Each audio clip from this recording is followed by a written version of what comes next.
Celebration of Faculty Research, Recovering Hartford's Hidden Past. I'm Louise Williams. I'm president of CCSU's chapter of the American Association of University Professors. And tonight's event is sponsored by CCSU-AAUP and the President's Office. In honor of Native American Heritage Month, our event will be opened by Gary O'Neill, who's a Wangunk elder, family historian, and descendant of Jonathan Palmer. He's from East Hampton and the Middletown area of Connecticut.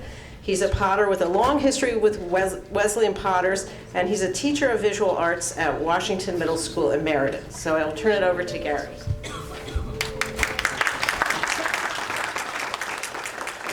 First of all, I want to thank you for even being invited, but the good thing is that you are part of a university that is trying to rewrite history, because as a Wangunk, we were considered the lost tribe. And one of the wonderful things that places like Wesleyan University and Central are doing they're trying to rewrite history and be much more inclusive. We have lived in this area. They called us the lost tribe because they thought everybody was gone, either from sickness or being killed off.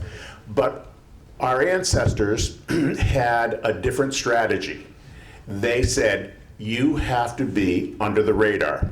And teaching public school in Meriden and having many undocumented students, I see what the people are going through in this country right now. Well, we've been going through it, and we did this in the beginning because of safety.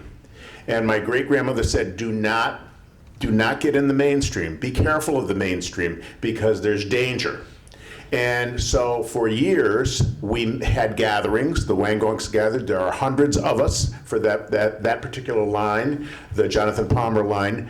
But we had a different strategy, and our strategy was to stay sort of isolated from everyone else. So you weren't part of the mainstream, and when you did try to be part of the mainstream, you were reminded of your place. So, as an elder and a historian of the Wangunks, it gives me great pleasure that I'm part of a place that's saying, no, you don't have to be under the radar. We want to hear your story. We want to know your journey, because this has not been what my ancestors have experienced. We have just been part of the Middle Passages ceremony in Middletown, Connecticut, where there were slave ships. So we were part of the celebration, and the Wangunks opened the ceremony by granting permission, as well as we did a Native American cleansing of the land.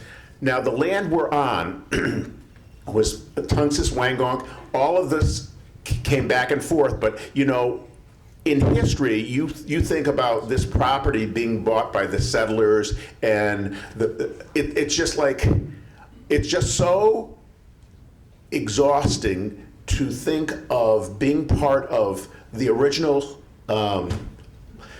caretakers of the land and being so minimized. And that's what we were, and everything we had, we kept it together from the Civil War. And it's so amazing that as a Native American that we found it so important to serve in wars, to help this country. So we never seem to have come to grips with that. But we are coming to grips with this rewriting of history, and that's one of the things we have to applaud, because it is something so important, and that you are part of that makes me really happy. I was going to say something else is, our roots really run deep in New Britain, because my great aunt was one of the first women of color to graduate from the normal school. Her brother was one of the first, people that have been around know about Fafner Baring. Well, he was a supervisor from 1917 to 1945. his son-in-law, John Rose, he was in charge of the immigrants, getting them jobs in the factories. If you were a person of color, you had to deal with a whole different strategy. But that's important for the history to be known. Gordon Parks, who was one of the leading African-American photographers, came in the 30s and 40s to New Britain to photograph people of color in the factories. There's so much rich history that has not been part of, of the history that people knew. We knew it because we were people of color and we were proud, but it was kind of something that was not talked about. So as I reflect on my deep roots, I'm really happy to be here tonight, and the Wangongs presently are, we were in the East Hampton, Portland area. Our particular line stayed over that way, but we intermarried with Tungus Indians from Farmington and Unionville, so we have quite a history in this area as well. But I just want to thank you again for inviting me, and my cousin who's here, Singing Cloud. My Native American name is Red Oak, and we have been very instrumental in trying to raise consciousness at Wellesley University in Middletown, and I'm just, as I said, this has been a pleasure, and thank you for having us.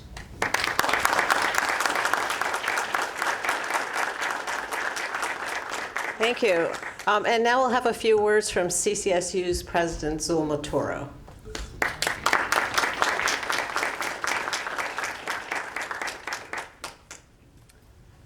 Thank you, Dr. Williams. Good evening, everyone. I am delighted to be with you as we recognize the accomplishments of Dr. Hermes and her research team.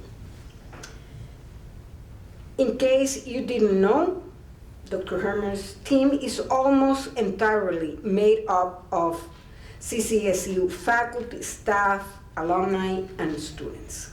This project, it's a wonderful example of the research opportunities we can offer our students and the exciting discoveries yet to be made about the world around us. This is an excellent example of what our faculty members at CCSU are capable of doing.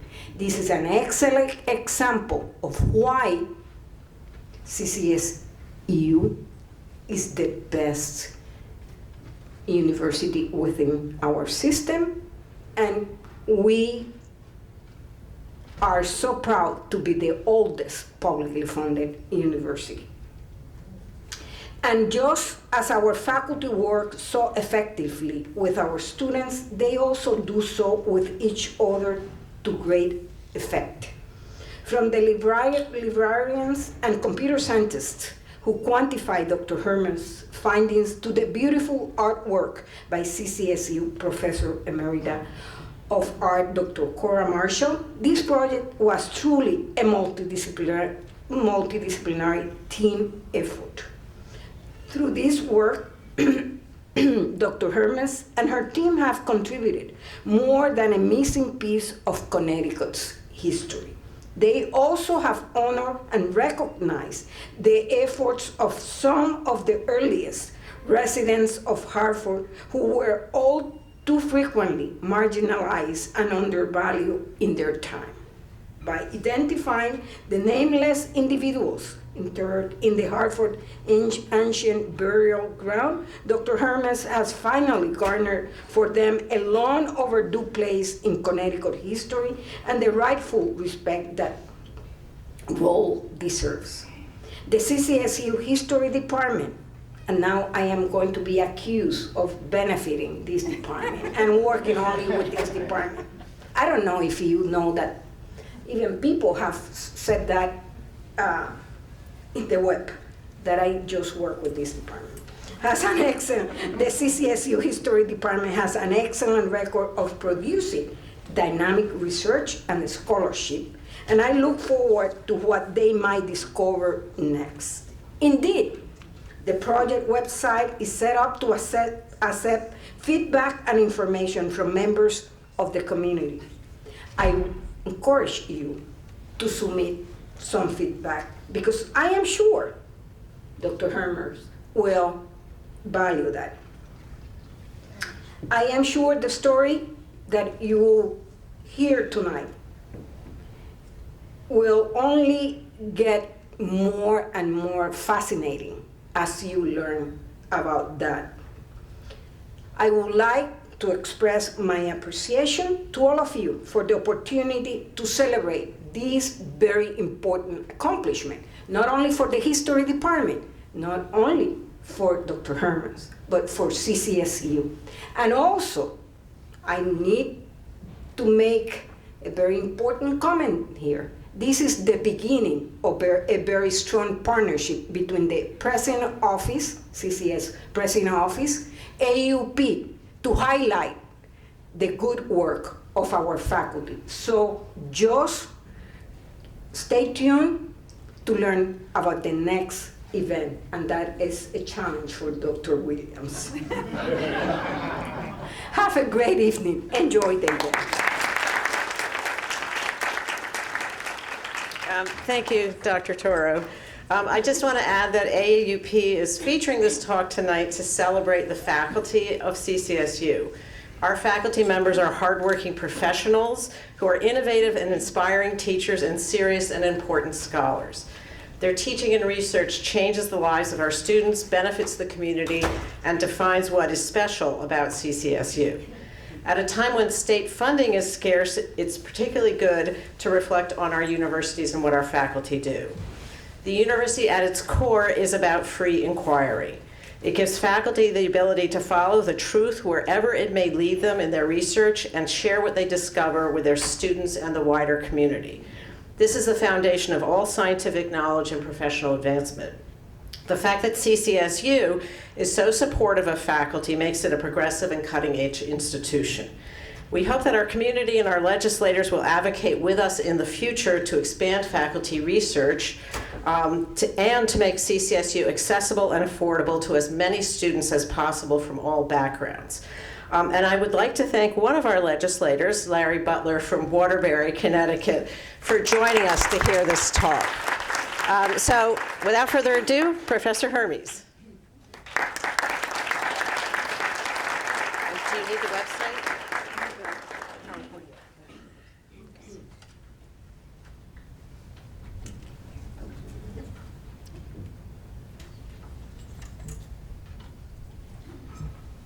Can you hear me fine? Okay, good. So the first thing I would like to do is to show the website for just a minute. I'm sorry, yeah, the website. Go to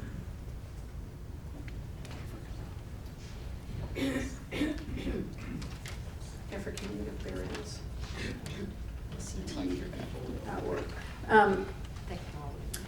I would like to thank the board of the Ancient Burying Ground Association for awarding me the contract to engage in this project. It was a privilege to be able to research such an important topic and to be able to assemble my fabulous team to make this a work of public history. And I'd like the members of my team to stand up and be recognized.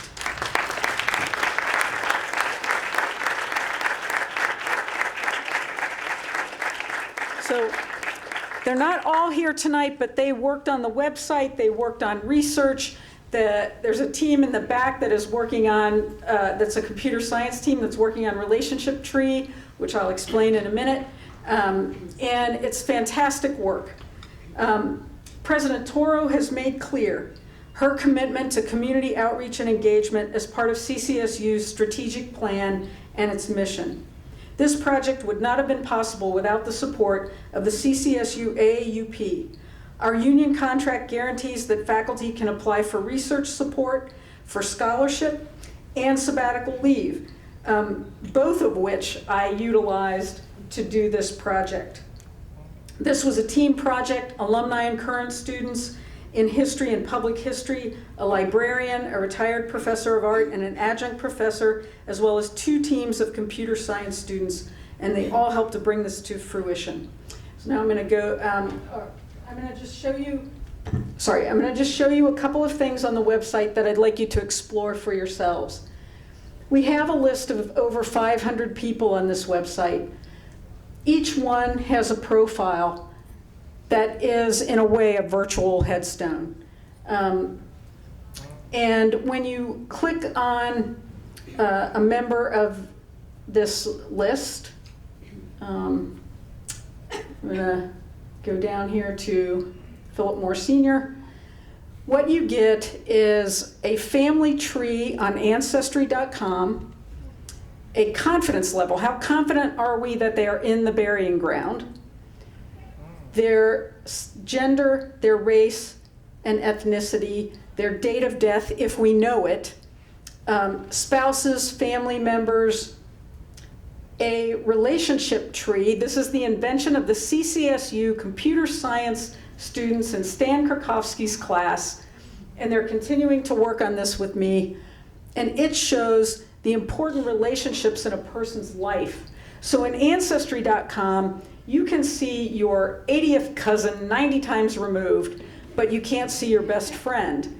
And for our project, even more importantly, you couldn't see master-slave relationships. You couldn't see fictive kin networks, that is, kinships that were formed out of bonds of affection in slavery or by native communities when they couldn't be with their own biological kin. So these relationships were so important. The website also has all of the sources that we use to find the particular people that are included in it so that people can replicate this research. We have narratives about various individuals, and look at that beautiful artwork, isn't that incredible? On various themes, from family relationships to hangings to the slave trade itself. And we also have a downloadable database so that anybody working on a similar project can download our research and add their own findings to this database. That means you, right? You can add your own findings. There may be more people that we haven't found yet, and we welcome contributions to the database, to the Ancestry.com trees, and to even the narratives from people who are going to do research. So if you had a research project and you were able to write a well-informed historical story about someone in this database, we would be happy to post it. Okay, so this is very much a community project. The next step is to develop a curriculum for the public schools. And that will be a different team taking it over, other members of the community that will be involved with this. So that's the website.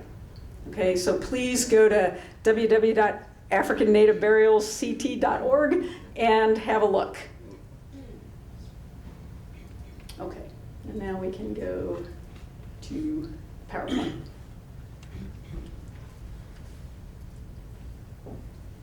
Okay, thank you. So since I have completed this first phase, I've done many public events about the site and have been meeting members of the community who will help to carry it on. What I'm going to do tonight is talk about some of the stories that we were able to glean from the information that we found.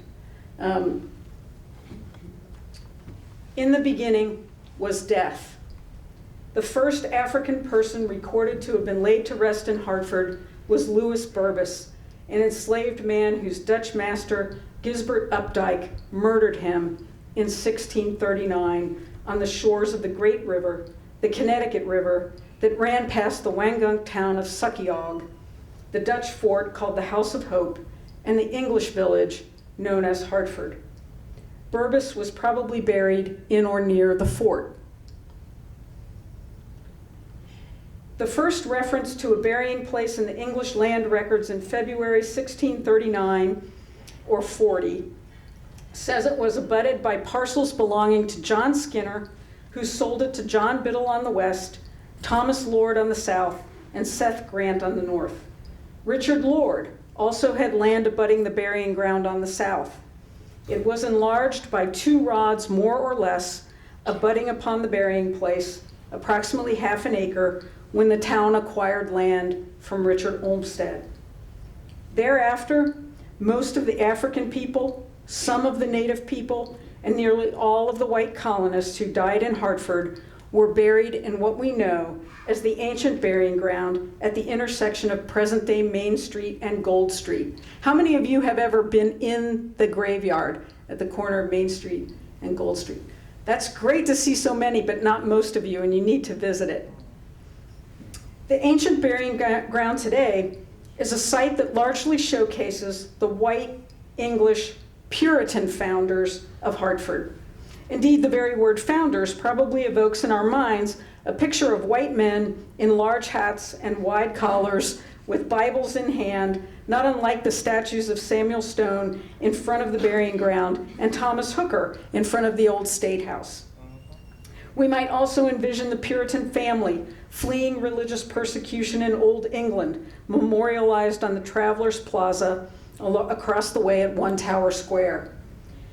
Yet what we learned, and what is showcased on the website uncovering their history, is that Hartford was founded and built by people far more diverse than those statues would have us believe. The founding of Hartford began with an invitation to the English from a Wangan chief who sent a messenger, Waginnicut, first to Plymouth, where the Pilgrims lived, Thanksgiving, right? That's them. Where the Pilgrims lived, and then to Massachusetts, where the Puritans lived, to come to settle among the Wangunk. Sequassin, sachem or chief of Sukiog, and Sequin, his father and the grand sachem, wanted English colonists to live with them, not to replace them. They sought to make an alliance, as they did with other tribes in the region, like the Narragansett, Podunk, and Tunxus. In 1636, the English came, composed a document called the Fundamental Orders in 1637 to govern them, and established Hartford as the capital of the Connecticut colony. No one knows who the first Africans were who came to Connecticut colony, but it was not long before people from all over the Atlantic world resided in Hartford.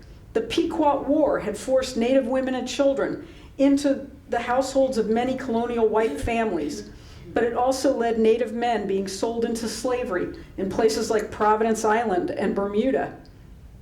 The war opened the door to the slave trade to New England. Enslaved Africans were exchanged for Native prisoners. 3 generations of men named Richard Lord built Hartford's trade network to the Caribbean that resulted in the forcible migration of Africans to Connecticut. The Lords owned a plantation with Samuel Willis and others in the Caribbean called the Cabbage Tree Plantation. How many of you have driven down Willis Street in Hartford, right? You'll recognize these names. Some of its workers were brought to Connecticut. Others besides the Lords shipped more, hundreds more. What we can say for certain is that Native and African men and women were among Hartford's founding generations. They lived and died here from its earliest days, fought in wars like the Pequot War, King Philip's War, the French and Indian War, and the American Revolution. They were not rare inhabitants, nor marginal to the town's development.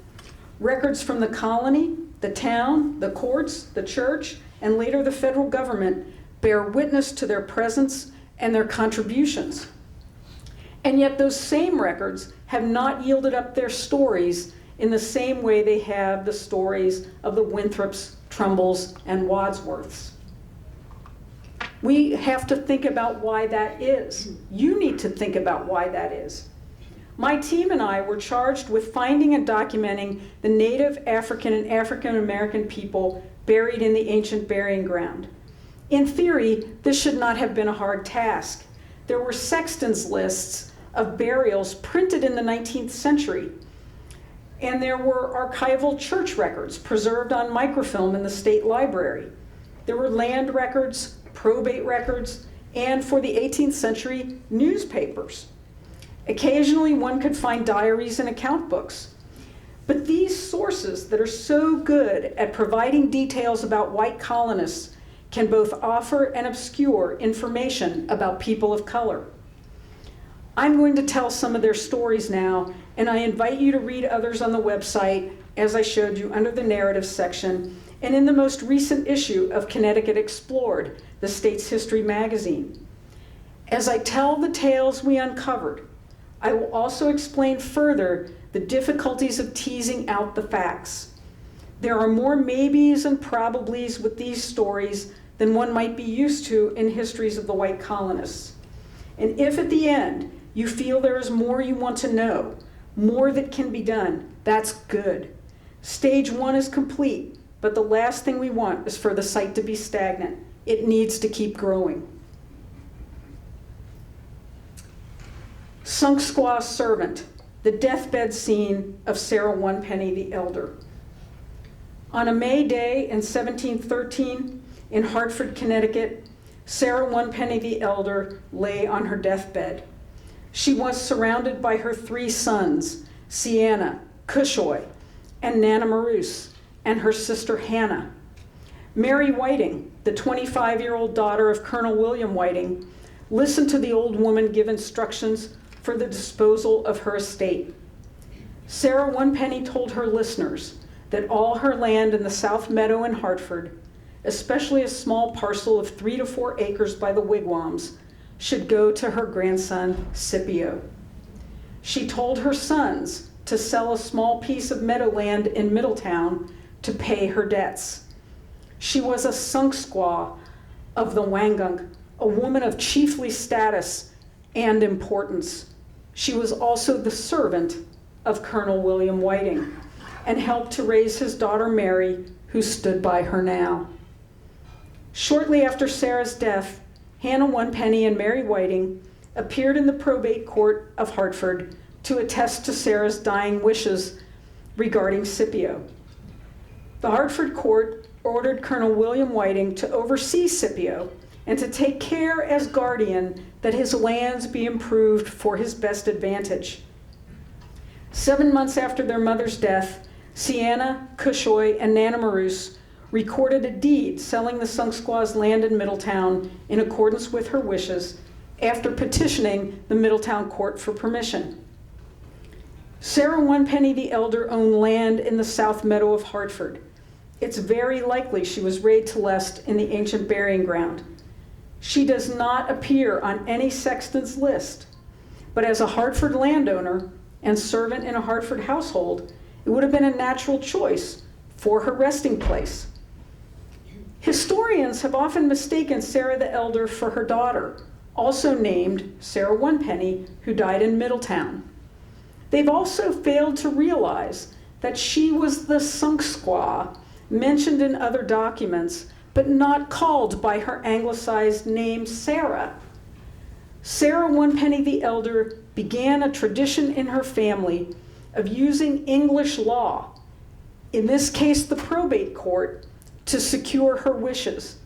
She was the granddaughter of Sequin, the grand sachem of the Wangung, the niece of Sequasin, who had first invited the English to Hartford, and the wife of Puamskin, a warrior.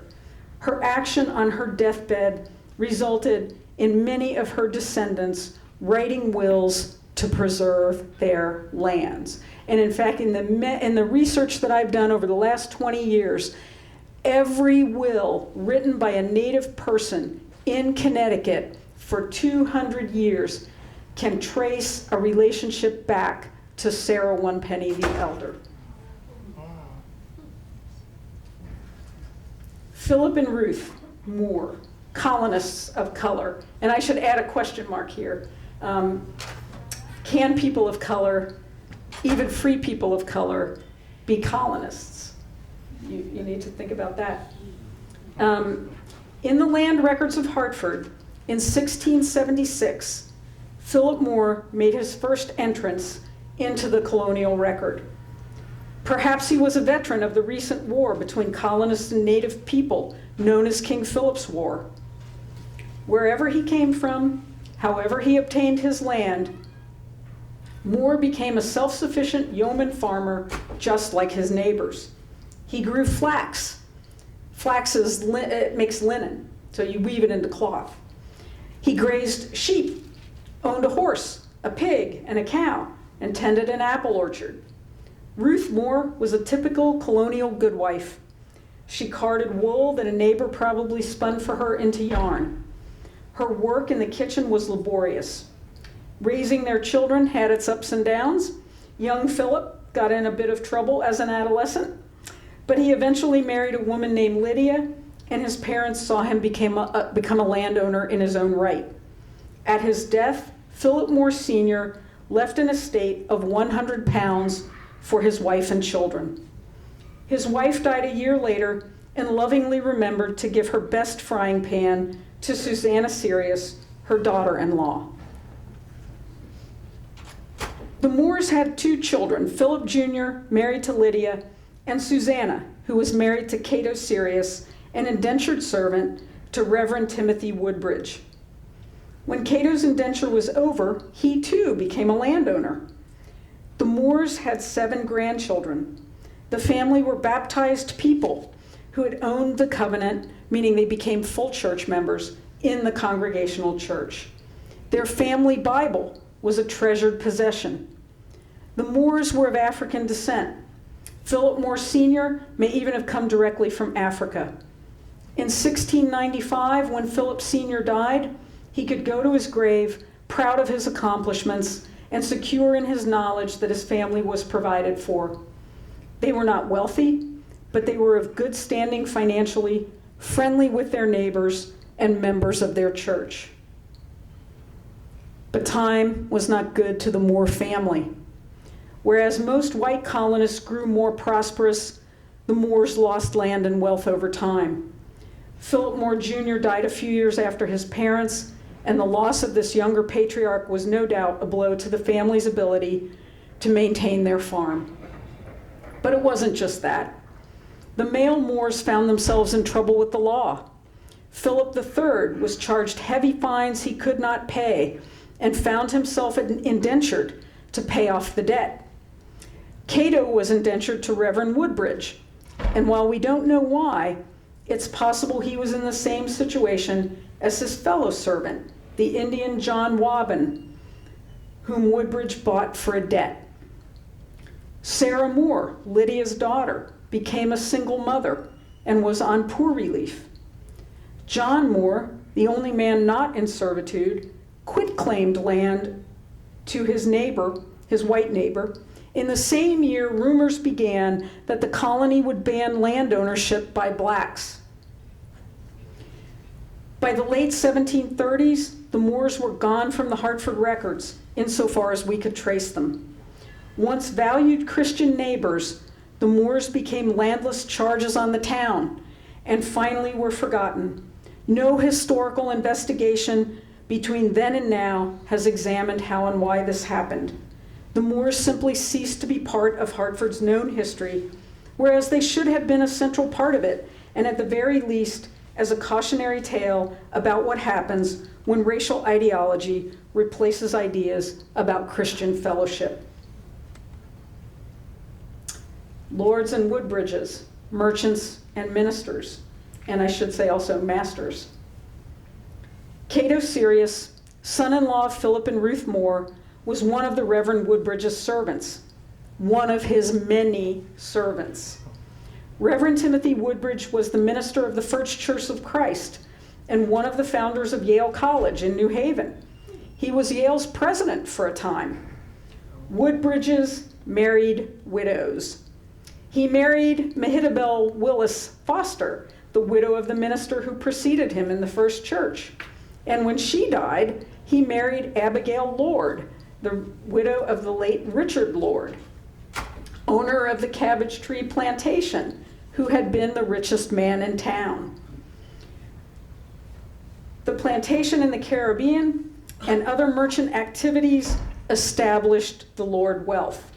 Abigail and Timothy Woodbridge became Hartford's power couple, if you will. They each brought property to the marriage, much of it in the form of human beings. While Cato Sirius and John Wabben may have been indentured, The vast majority of the people in the household were enslaved.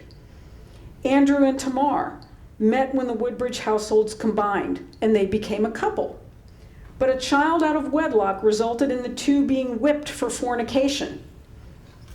They married and had 2 more children, and then they were given with their son Daniel to Abigail's son Elisha when he got married.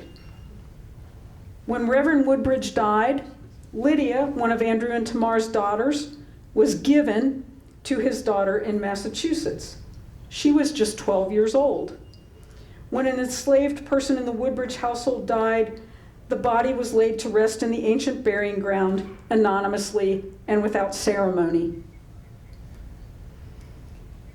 The Yale website tells us, quote, "Slavery underpinned many facets of colonial New England, from the household to the field, from the legal system to religious education," end quote.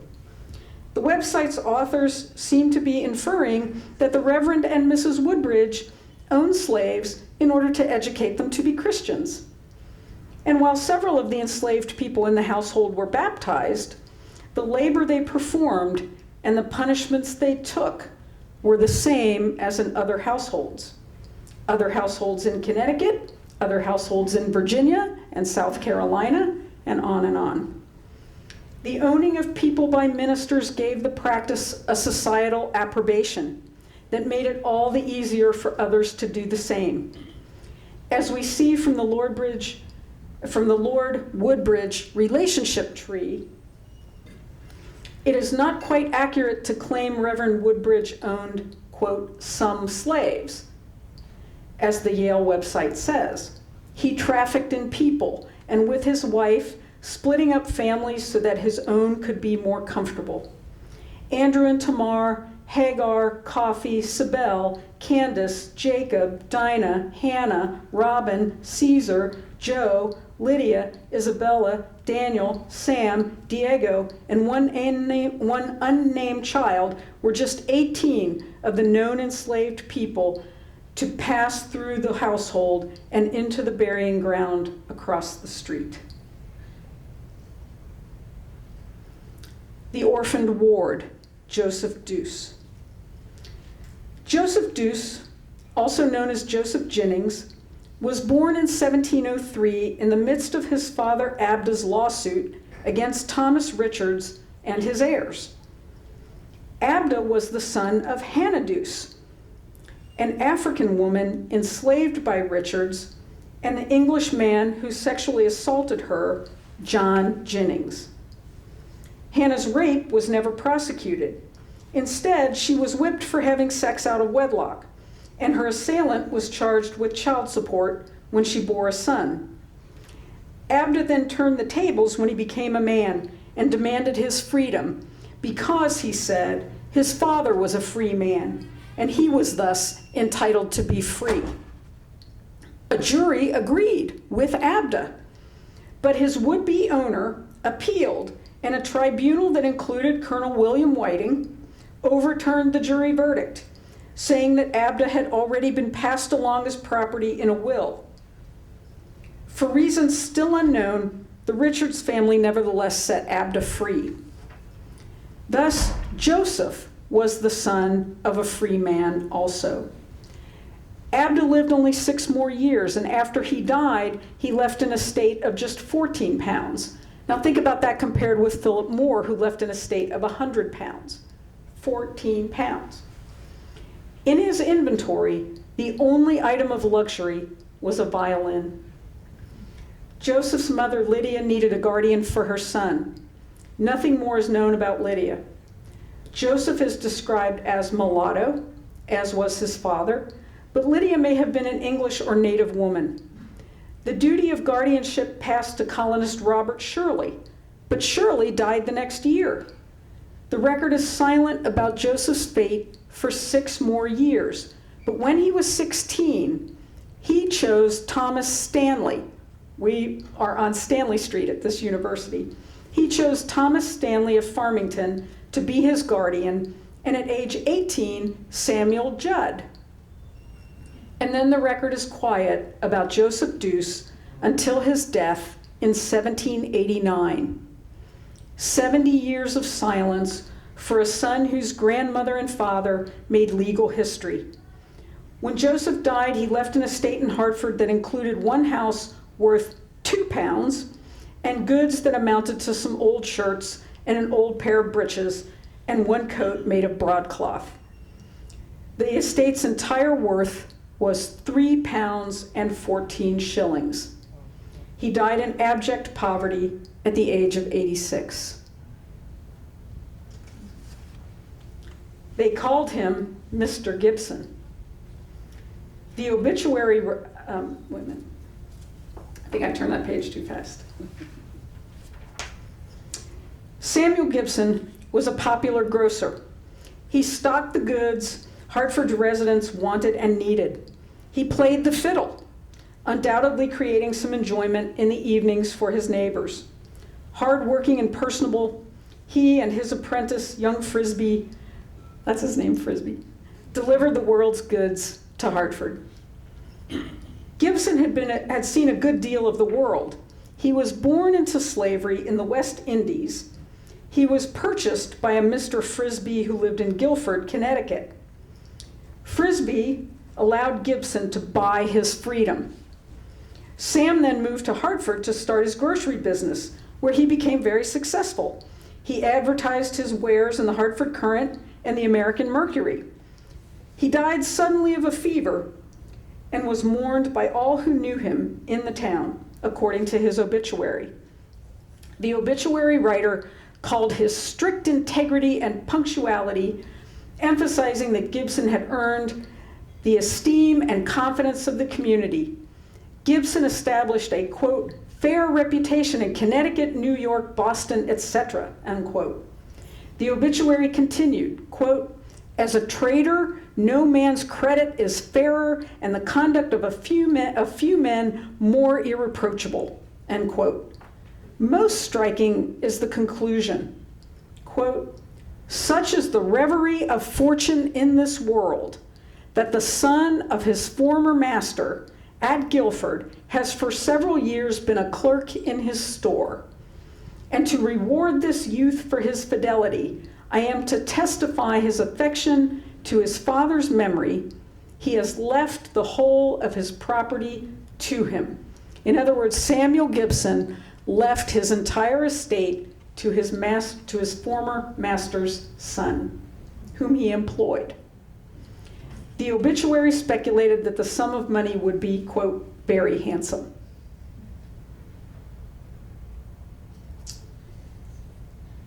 The unnamed, the true legacy of slavery and racism. For all the notable characters whose personalities brought them vividly to life for us, the most striking finding in the research was also the most gut-wrenching. The nearly 125 unnamed people of color whose burials were recorded, but whose names were not. Over the centuries, sextons and others recorded the death dates, causes of death, and sometimes ages of people while omitting their names and often their gender. Rarely was the master's name missing. Few things mean more to us than our names. Our names connect us to ancestors, to places, to our accomplishments. We go to great lengths to protect our reputations, our good names. On some occasions, often religious, we might take on new names as signs of rebirth. Already, colonization and Anglicization had removed indigenous names from Native and African people. The indignity of having no name at death was an erasure. How could one be remembered if one had no name? Who was the unnamed person recorded as a squaw? Who were the 115 unnamed Negroes, Negro children, Negro infants, Negro maids, and so on? You may notice on the website that the records for each person are numbered, but we very deliberately did not choose to use numbers in place of names in order to not further dehumanize people from whom so much had already been taken. Even where we had people of the same first name without surnames, we did not say Betty 1 and Betty 2. I believe that some of these unnamed may finally be named with more research, but the vast majority will not. How do we understand this? The dehumanization embedded in the institution of slavery is nowhere more manifest than in the denial of the ordinary dignities afforded to most people: a name of one's own, the right to a family, to believe as one chooses, to organize one's own time, to be remembered in death. When Northern slavery is compared to Southern slavery, a common myth is that somehow Northern masters were more benevolent, less harsh, more family-oriented. If we could ask these 125 unnamed people, what do you think they would tell us? It is telling that the same disease that killed a large number of enslaved people on Southern plantations, that is dropsy, in this case an edema caused by nutritional deficiencies from eating too much rice and not enough protein, was a leading cause of death among African Americans in Hartford. In the 19th century, after the Civil War, the local historians of Hartford tried to minimize Hartford's role with the institution of slavery.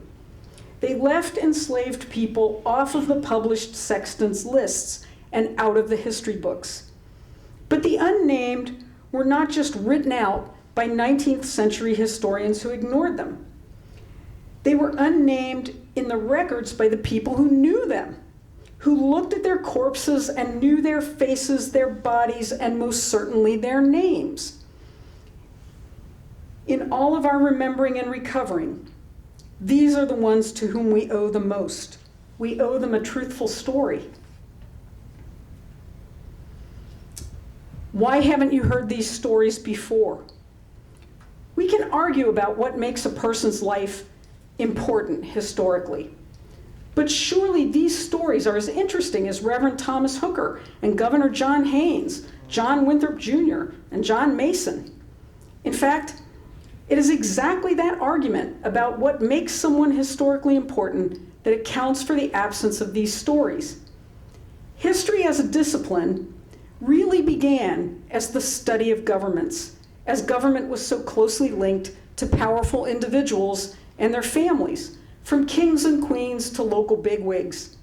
In Hartford, the Hookers, the Hayneses, the Woodbridges, the Lords, the Willises, the Sheldons, the Ledyards, the Talcotts, and the Wadsworths became the names to remember because they supplied the governors, the ministers, and the businessmen whose lives told the story of power.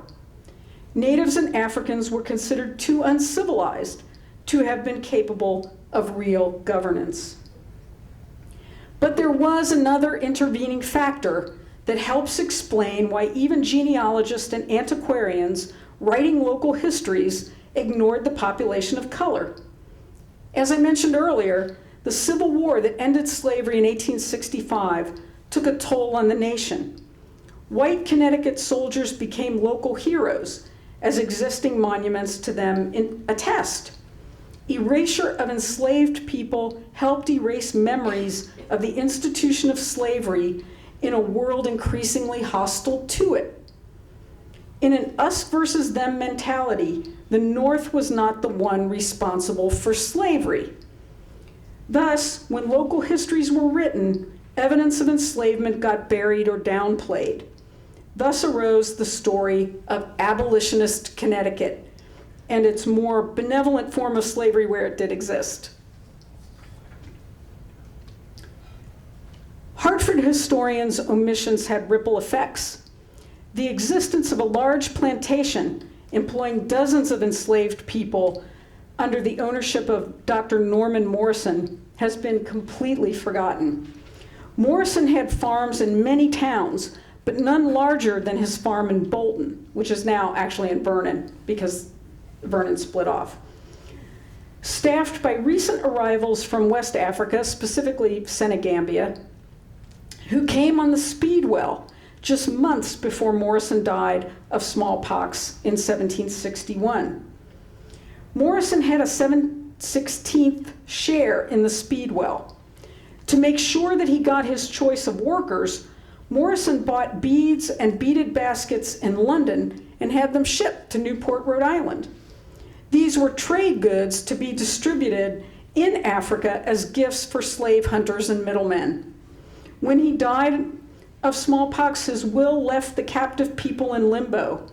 He ordered them to be sold, but the courts dragged out the process for nearly a decade. The whole debacle has not commanded one sentence in histories until now. And then there's one more intervening factor. Writing the history of wealthy white men in government is fairly easy if you can read their handwriting. We have institutions that preserve their papers, from the Connecticut Historical Society to the Connecticut State Library, in addition to university and other archives. Occasionally you have to search the papers, but often there's already some collection of sources with which you can begin. The librarians will literally bring you little file folders marked with keywords so you can find what's important about them. There's no single repository or identifiable boxes of papers that tell us about people of color. After looking at the published church records in the historical catalog of the First Church, Tavia Jefferson, my principal research assistant, and I combed microfilm, printed and manuscript documents that included 17th century church records, Hartford's land records, probate records, colony records, court records, the occasional account book, and more.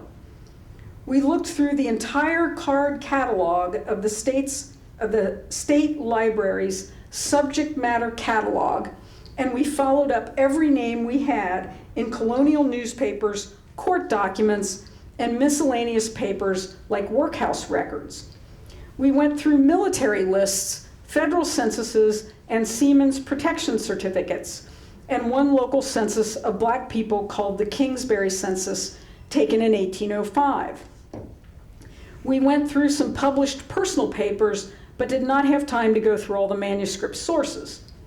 Other members of my team and I searched for names in secondary sources, especially local histories and histories of slavery or Native Americans. We accumulated over 700 names, but we knew that all of these were not buried in the ancient burying ground, so we eliminated almost 200 people from our database, though their Ancestry.com trees are still there online. So we decided to make those accessible. On October 5th, I held a workshop to teach interested individuals how to do what I did, and that will be, the PowerPoint of that will be placed on the website very shortly. Persistence. It's a word we hear a lot lately, especially related to those whose stories have been suppressed. It is persistence that will continue to fill out these stories. We aren't finished. The website is not done, fixed forever with its information in static form. I've often been asked if this will be a book. No, a book won't do this. A book will bind it and keep it static. This needs to grow. What my team and I created was a foundation for further study by others. There are so many more stories to be found and told about the burying ground and about Hartford, and to be connected to people alive now, to you, your ancestors. And those ancestors are our founders. Recently, Teresa Vega, a genealogist, family historian, and public educator, took on the town of Greenwich to ensure that a historic Black and Indigenous burial site was not erased. Vega said, and I quote, "Everyone who has ever lived has the right to have their stories told and preserved. They have a right to a sacred space where they can rest in peace. And we need to tell their stories." So I want to end with this thought. When my work on the website wrapped up, I felt I had learned so much, but also that I knew so little. And I tried to understand what we had uncovered. Wangung servants, enslaved Africans, free African Americans, indentured whites, and free white people could all live under the same roof in colonial Hartford. They could and did attend church services together, and they were all buried in the same burying ground. Yet brutal lines of separation were always visible. Even in the few cases where people of color seemed to have crossed those lines, they were sent back over.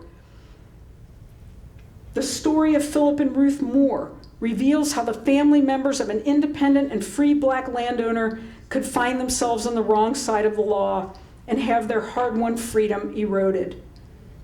We see how a man of the cloth could in one breath vouch to teach a newly baptized enslaved person the Christian religion and with the next breath order him whipped. We see how a white sexton, responsible for the burial of the dead, who knew the deceased during their lifetimes, could record the details of their passing, ages, causes of death, who paid for the grave, and omit the names of the people from the record. To be shocked and appalled is a natural reaction, but it's much more important to try to understand how that was possible. Don't just be shocked and appalled. Try to understand. It's much more important to analyze the evidence for an explanation than to simply deplore the state of affairs. It's also important to see the bonds of affection that occasionally existed, though not through rose-colored glasses. Samuel Gibson, who had to buy his freedom from his master, must have felt some affection for his apprentice, his former master's son. Gibson left the boy his entire business and personal possessions. In a world in which Gibson's natal family was denied to him, that is, the people who were his biological kin, perhaps he found ties formed in bondage preferable to having none at all. Captain Nichols must have felt something positive towards Boston, an enslaved man he set free who became Hartford's last black governor.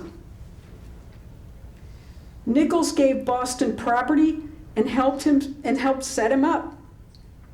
It is perhaps a simple truism to say human beings are complex. Nichols, for example, kept other enslaved people. He never freed them. But he did free Boston.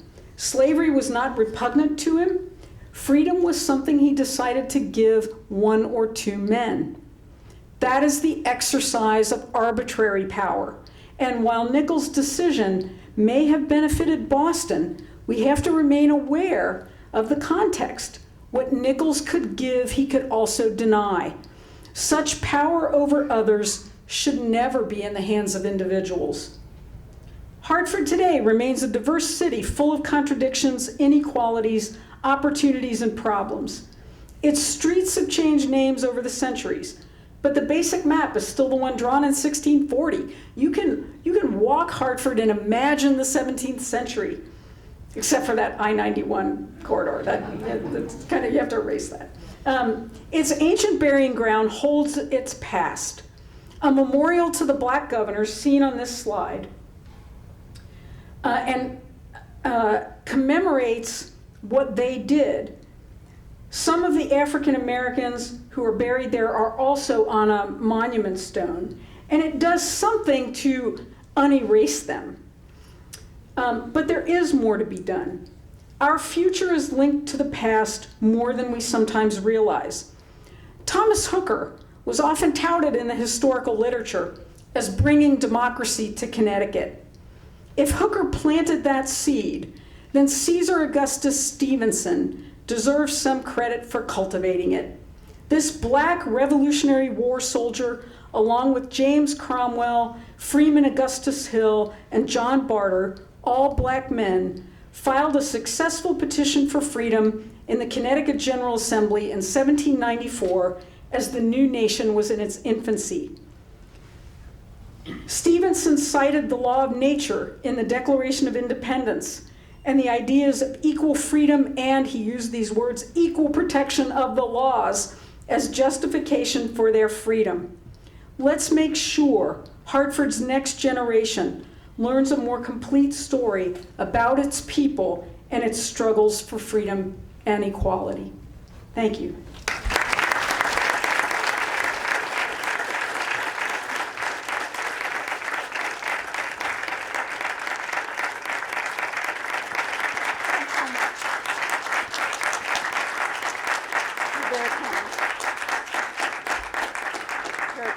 Thank you very much.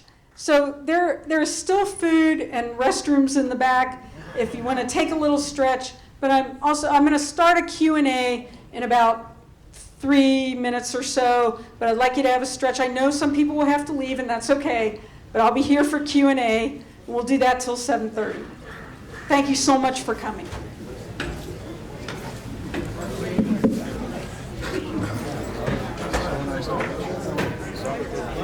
You have your gloves, I have my gloves, we're all set.